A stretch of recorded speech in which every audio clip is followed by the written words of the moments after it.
اعوذ باللہ من الشیطان الرجیم بسم اللہ الرحمن الرحیم وجعلنا فی الارض رواسی ان تمید بهم وجعلنا فیہا فجاجا سبلا لعلہم یہتدون۔ یہ سورہ انبیاء کی آیت نمبر 31 ہے، 31، اور ترجمہ یہ ہے: اور ہم نے زمین میں پہاڑ بنا دیے کہ کہیں وہ لے کر ان کو لڑھک نہ جائیں، اور ہم نے اس میں کشادہ راستے بنا دیے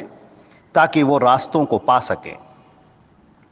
حضرات گرامی، اس سے پہلے اللہ رب العزت نے اپنی الوہیت اور توحید کے دلائل پیش فرمائے تھے۔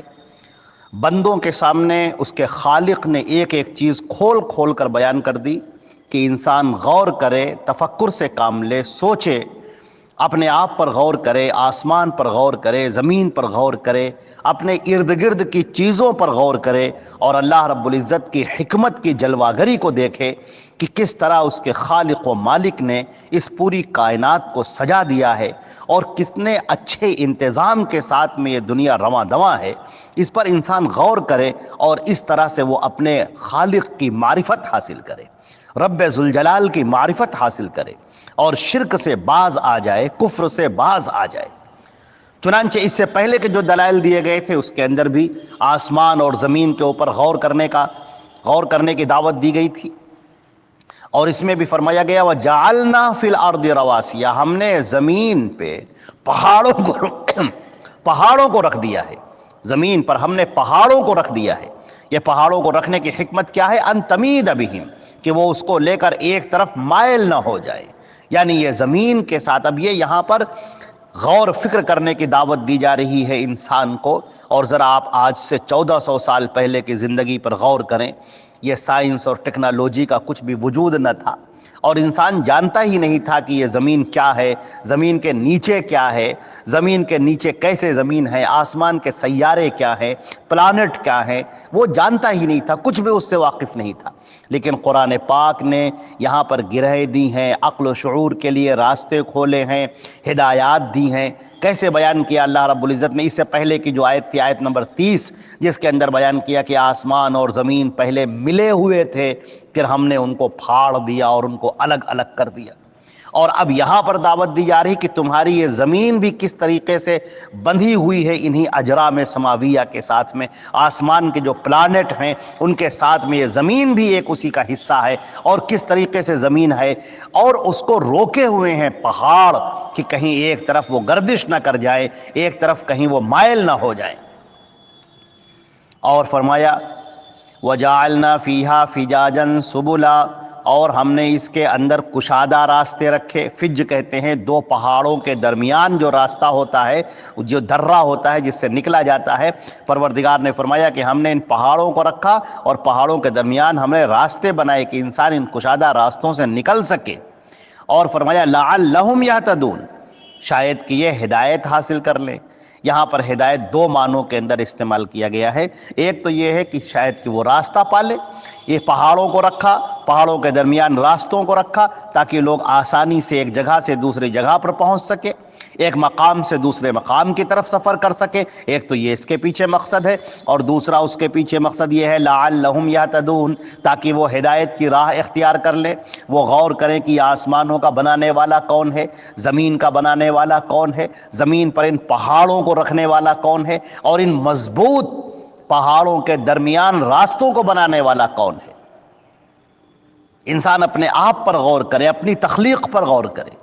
زمین کے چلتے ہوئے نظام پر غور کرے، اس کائنات کی اس پوری ہستی پر غور کرے، کیسے انتظام چل رہا ہے، کیسا یہ پورا سسٹم رواں دواں ہے، اس کے اوپر غور کرے تو اس کو نظر آ جائے گا کہ ایک مالک ہے ہمارا، ایک خالق ہے جو خلاق عالم ہے، وہ رب العالمین ہے، اور وہی ہماری عبادتوں کے لائق ہے۔ ہم نے مظاہر پر اپنی نگاہوں کو گاڑ رکھا ہے۔ ہم پہاڑوں کو دیکھتے ہیں، دریاؤں کو دیکھتے ہیں، آسمانوں کو دیکھتے ہیں، زمین کو دیکھتے ہیں، مگر ان کے بنانے والے کو نہیں دیکھتے۔ ہم زمین پر غور تو کرتے ہیں، لیکن اس زمین پر ہم اس طرح سے غور کریں کہ زمین سے یہ غلے نکالنے والا کون ہے،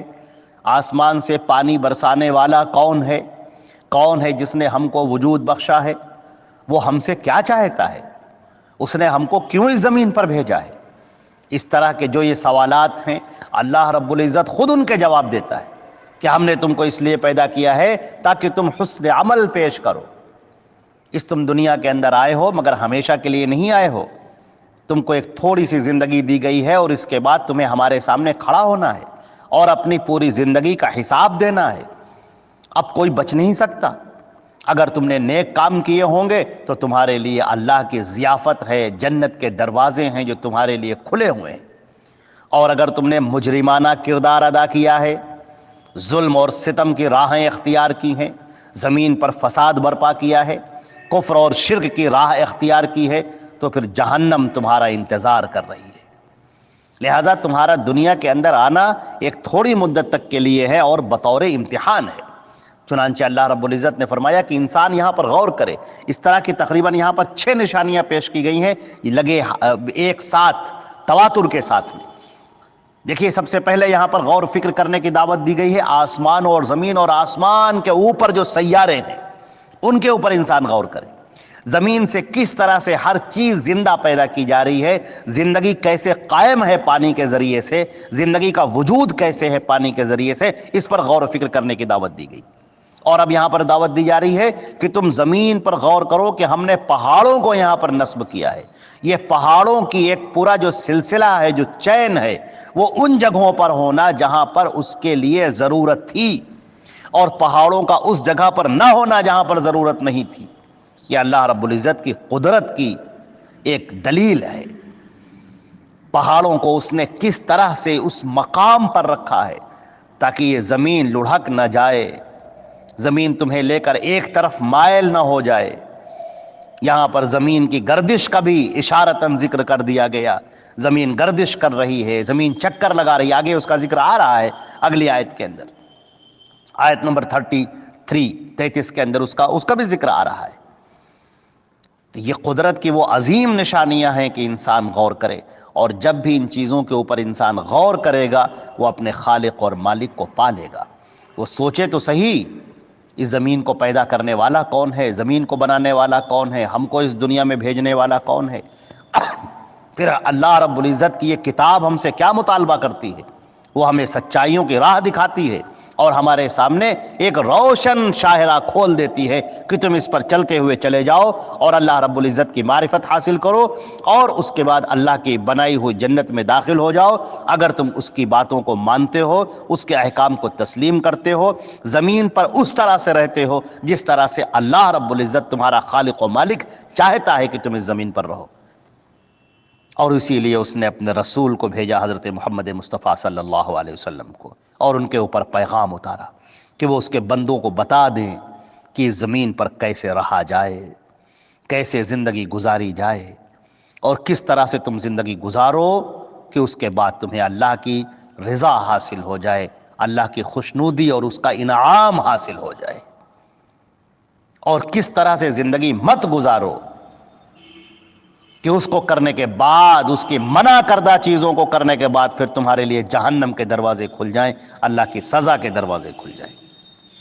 تو یہ آیتیں ہمیں اس بات پر دعوت دیتی ہیں کہ ہم اس پر غور و فکر کریں، اپنی چیزوں پر غور و فکر کریں، ارد گرد کی چیزوں پر غور و فکر کریں، اللہ نے ہم پر جو انعامات کیے ہیں ان انعامات پر ہم غور کریں اور اللہ کے ایک شکر گزار بندے بن جائیں۔ والسلام علیکم ورحمۃ اللہ۔